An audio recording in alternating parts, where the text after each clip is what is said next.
Hi, I'm Tamara and welcome to Our Garden Journey, your channel for sustainable gardening. And we cannot do this without your support, so please just take a minute now and hit that thumbs up like button if you like this video. Leave us a comment, let us know what you're doing in your own garden to be a little more sustainable. And of course, hit that subscribe button to the bottom right of your screen. And let's get started on Our Garden Journey.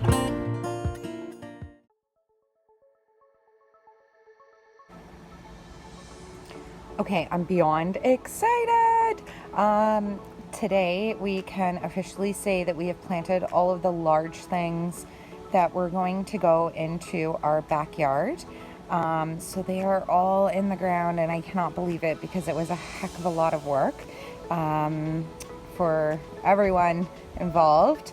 So I'm just gonna start the tour. We've got the lilac tree that was there. We planted that at the beginning of this year. This is just the bloomerang lilac bush. We also have our Fredonia grapes and we're gonna hopefully grow these up here and cover this deck a little bit. And then when we carry down this way, I've got my Canadian rose, and from the Canadian series, it's a hybrid tea rose and it's called Home and Family. Awesome, so excited. And then I have my climbing hydrangea. And just in front of that, I have the Stephanie Returns Happy Ever After Daylily. And I've had great success with other lilies in that exact cultivator family, just not in this color. These are the leftover irises, poor things. And along this wall, we have another bloomerang lilac. And then my just absolute favorite, we have the Comtesse de Bouchard clematis, which is super exciting. And then if I just sort of pan out in the same garden, we've got the blackberry cultivator, the baby cake. So that's one of those thornless blackberries, very exciting. It's only to get about a 4 foot, it has a 4 foot spread and a mounding habitat. So hopefully it will be nice to us. We've got another blackberry here. Behind that, we've got a very sad looking gooseberry, and that is the welcome cultivator that we have planted there. Next to that is our hascap, and that is the tundra honeyberry.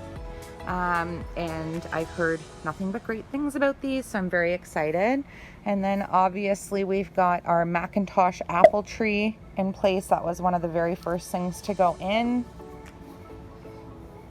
And then behind that, we have our hascap here, and this is a berry blue cultivator. So this is going to be the one that is going to pollinate our hascap, which is super exciting.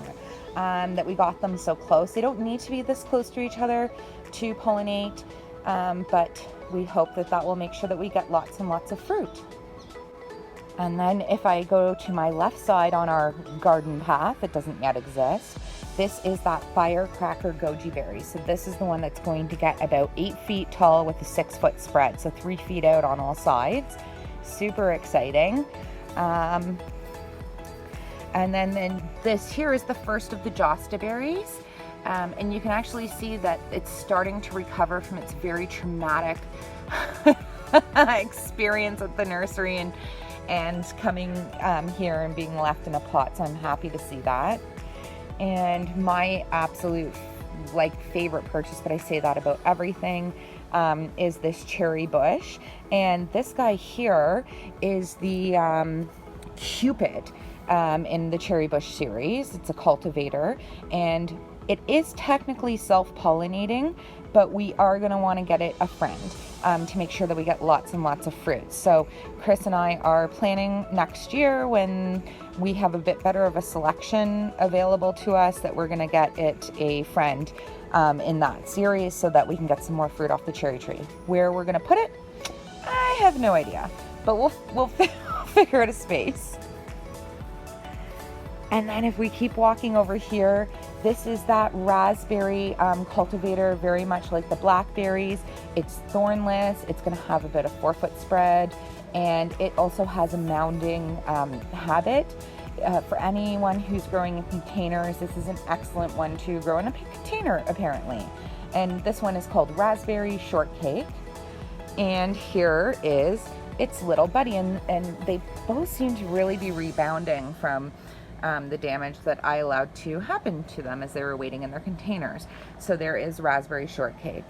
And then we also have this amazing 5-in-1 apple tree, and we'll just get up closely here. And so you can see that there is going to be Spartan apples. We've got Honeycrisp apples on this branch here. Chehalis apples. Oh my gosh, I'm probably murdering that. If anyone knows how to pronounce it, please let me know.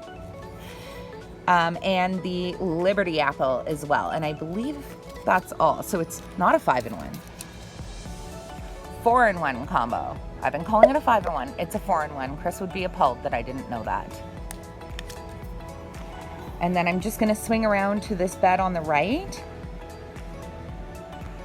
There we go. So those are kind of the leftover irises. These are, oh, there they are. These are our red currants. It didn't actually come with a name. They were just called red currants. I'm assuming that they're probably the Red Lakes cultivator, but I'm not 100% sure.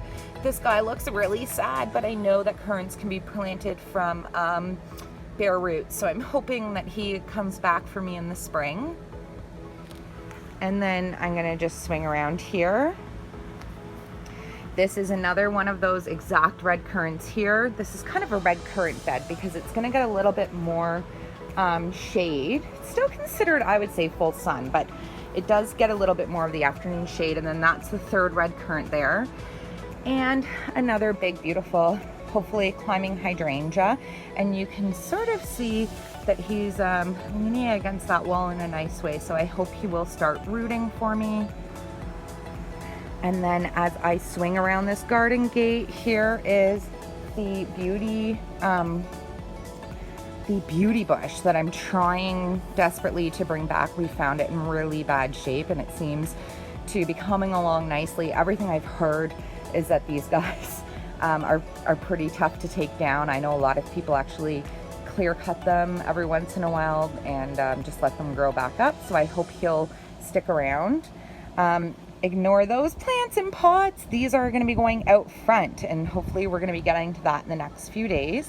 But behind that is that cedar hedge that we've put in, and that's going to be for sound and privacy because this area of our fence is the only area, if we sort of swing around the yard, it's the only area where we don't have a lot of privacy.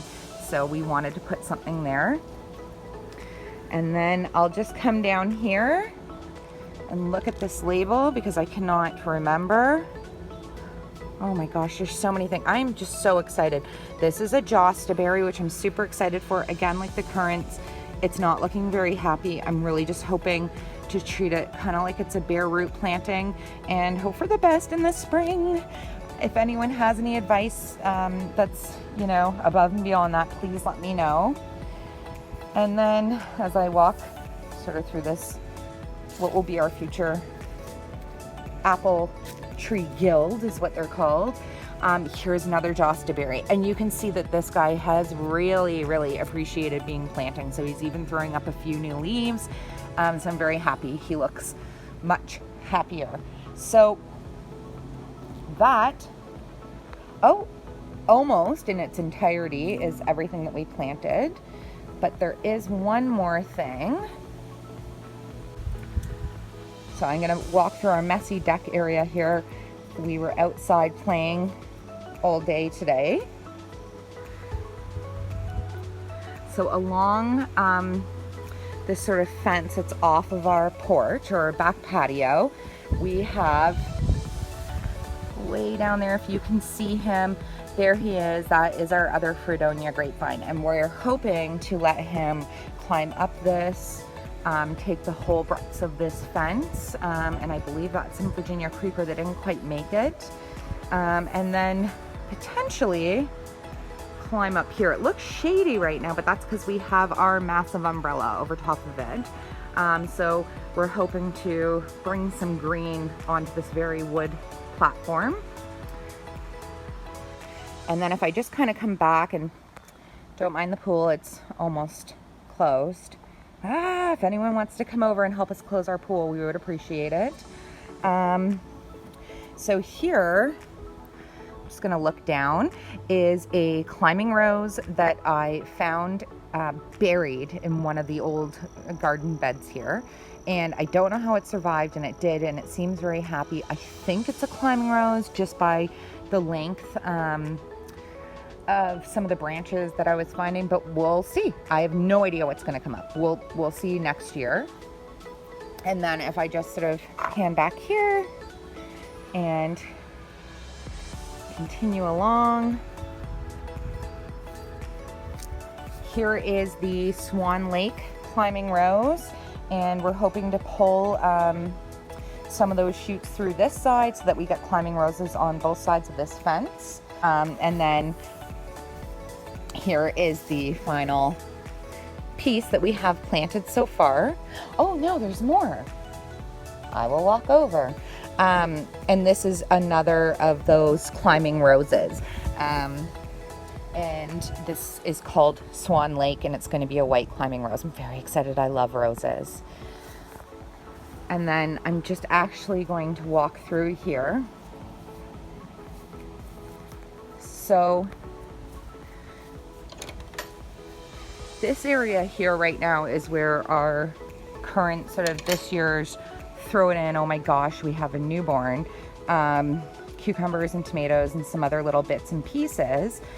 And what we plan to do is maintain this bed for anything that we feel isn't tough enough to stand up to a 2-year-old. And then next year, a 1.5-year-old. So I'm sure there's a lot of plants like that. So anything that we feel is a little too delicate will be behind this gate that's always kept closed because the pool is back here. But the final thing here, I wasn't really planning to put anything here. I wanted to preserve this space and work on it as a separate space, but I'm not sure if you noticed, but we have so many plants that we're trying to fit into this backyard. So we tucked that final gooseberry, the captivator.